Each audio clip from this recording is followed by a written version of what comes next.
So, magandang araw sa inyo lahat mga kababayan. No? So, napaka-trending na naman ngayon dahil kaninang umaga. So, napaka-intimidation yung nangyari. Dahil, imagine, first time ko po nakakita ng ganun na nagja-jogging sa harap mismo ng PJC na nagja-jogging sila naka-full battle gear na mga pulis. So, talagang pinagluluko nila yung mga mababang rank. Talagang itong ginagawa ni Tory, talagang sinisira yung mga moral ng mga kapulisan. Sinisira nila yung organisasyon nila. So, kanina talagang walang hiya, napakabastos po na ginawa nila. Talagang waste of resources po yung ginagawa nila mga kababayan. So, kanina sa Pulso ng Bayan, nagkomento po si Senator Bato na unfair and injustice po ang ginagawa ni Marvel at Torre dahil hinaharas na nila yung Dabawin niyo po. Dahil ang QGC po, pag sinabi yung QGC, sa Davao po talaga yan nag-umpisa yung QGC. So, pakinggan po natin yung mga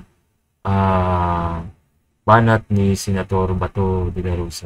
Lagi, nagsusunod force na lang kayo palagi. That's a waste of resources. That's a waste of resources actually.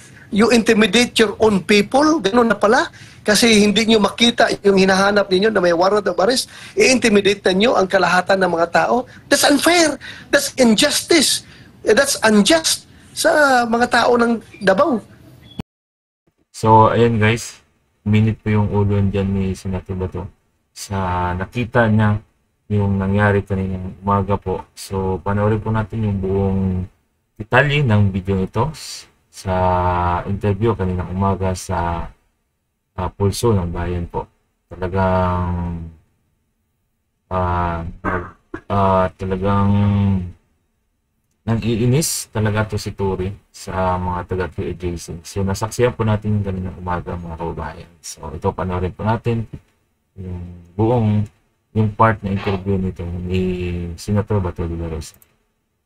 Ang problema po dito, Senador, masyado nang nagiging abala ang kasalukuyang administrasyon patungkol po dyan. Nakakalimutan na yata yung pangunahing trabaho para sa 110 milyong mahigit na mga Pilipino sa bansa. Natatabunan na yung priority issues talaga na talagang yung malapit sa sikmura ng taong bayan. Considering itong mga ibinabatong pong mga akusasyon, inimbestigahan na rin ito dati pa ng mga mambabatas din during Duterte administration. Paulit-ulit gumagastos tayo ng pera ng taong bayan. Kung may nakikitang mga mali, bakit hindi na lang magsampa dire-diretso ng kaso? Kasi maraming dapat pagtuunan ng pansin ng taong bayan.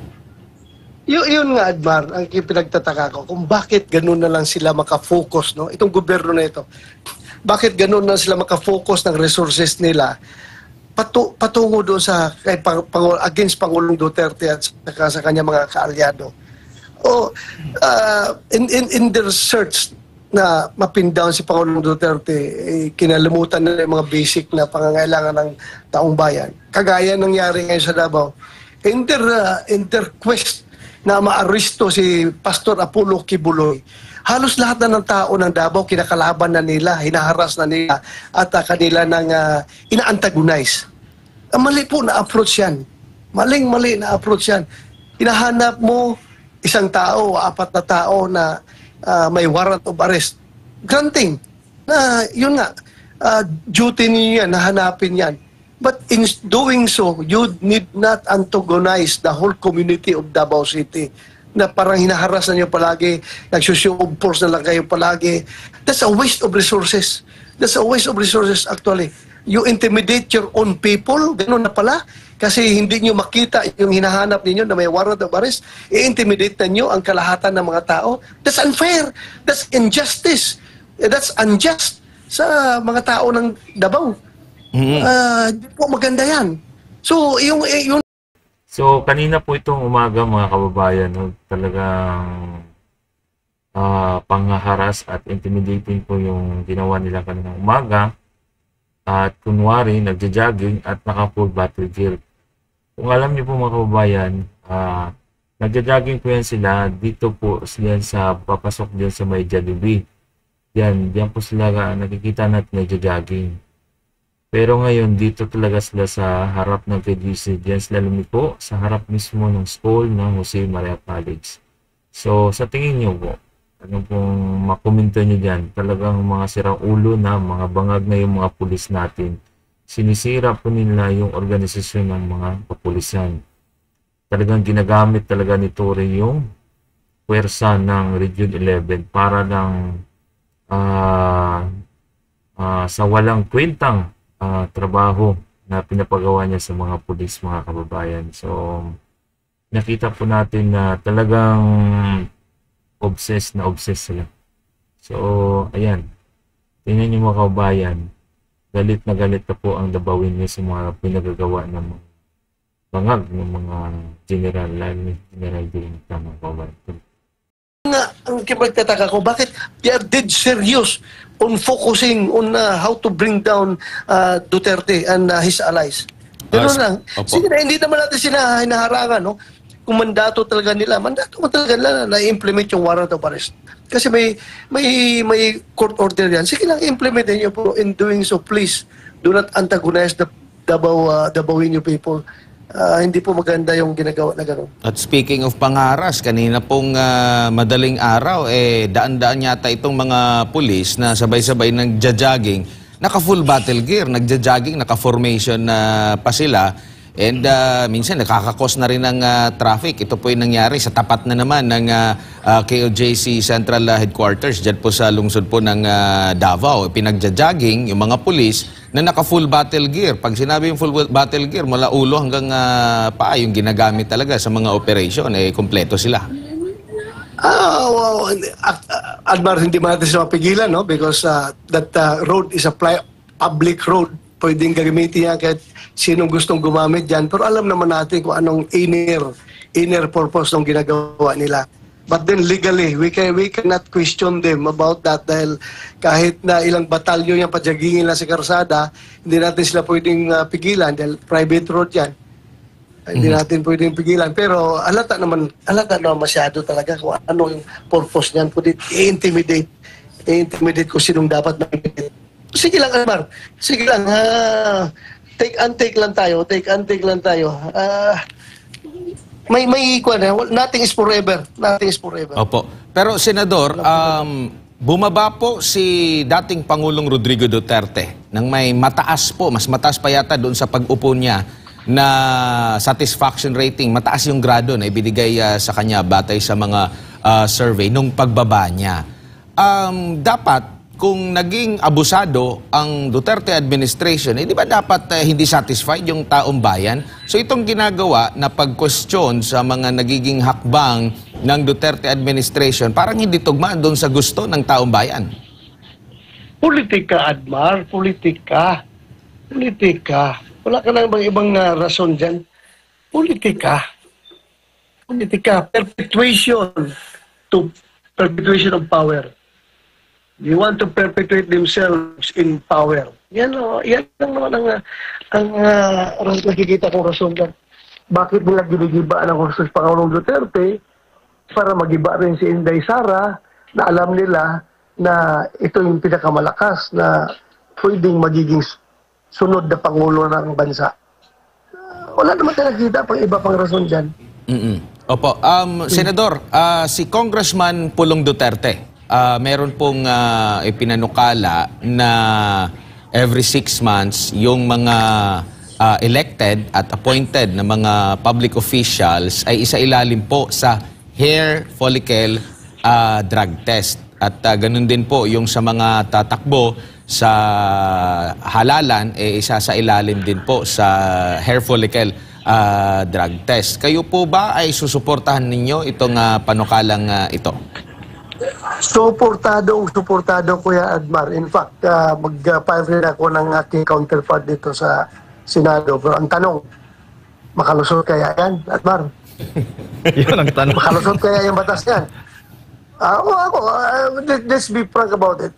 Kahit na si Congressman Pulong, kahit tanungin mo siya, alam niyang medyo malabo makalusot yan. Pero still, in principle, ipakita natin sa taong bayan na tayo concerned sa drug situation ng ating bansa at kung sino-sino na yung nakaupo sa ating gobyerno ngayon. So, I will do it. Kahit alam ko, sa Senado, mahirap din niya makalusot. Sino pa bang kuhan dyan? Sino pa bang concern sa ganung mga bagay dyan? Kahit concern sila sa ganung bagay, let's face it, kahit concern sila sa ganung bagay, they don't want to antagonize kung sino mga nakaupo ngayon sa gobyerno. Alam natin yan. Kahit na concern sila dyan, pero yung iba dyan, tatahimik na lang.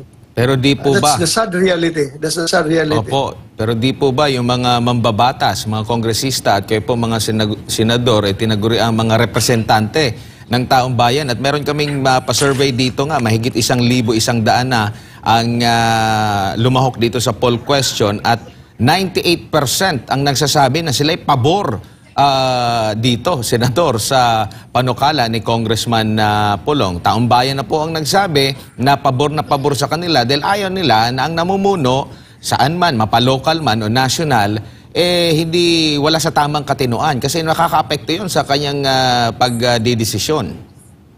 And let the people decide. Let the people decide.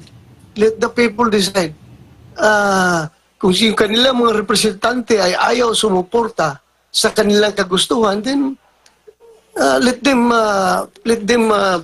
do their mandate, yung taong bayan. Dahil, alam mo, para rin yung ROTC, 80+% ang gusto ng na Pilipino na gustong ibalik ang mandatory ROTC. Pero hanggang ngayon, hanggang saan pa ba yung panukalang batas natin ng ROTC? Wala. Pinapa-schedule ko palagi na sana matakil sa plenary, pero wala. Meron lang magpapa-register na mag-interpellate. No? Pagkatapos ng magpa-register, pagdating sa interpellation, ayaw magpakita, ayaw mag-interpellate dahil nga gusto lang talaga i-drag yung ating batas na hindi talaga abante. Ano lang yan, kanya-kanyang diskarte lang yan. So ganun talaga ganun rin mangyayari dyan, Admar. I tell you.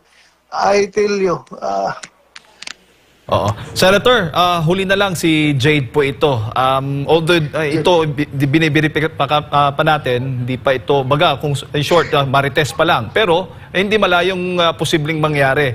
Dahil nagsasabi po ang ating mga kababayan, nangangamba sila, nag-aalala, dito po sa Davao City, kung bakit may mga otoridad, may mga sundalo, kapag nagkaroon ng matrigger na magkaroon ng gulo, abay baka posible daw magdeklara ng martial law doon mismo sa lugar at kaya nang kontrolin ang lahat pong ng mga lugar po doon, Senator. Ano ho ba ang masasabi ninyo hinggil dyan? Well, kung gagawin nila yan, malaking gulo. Malaking gulo. As I tell you, malaking gulo. Sana huwag lang gawin yan.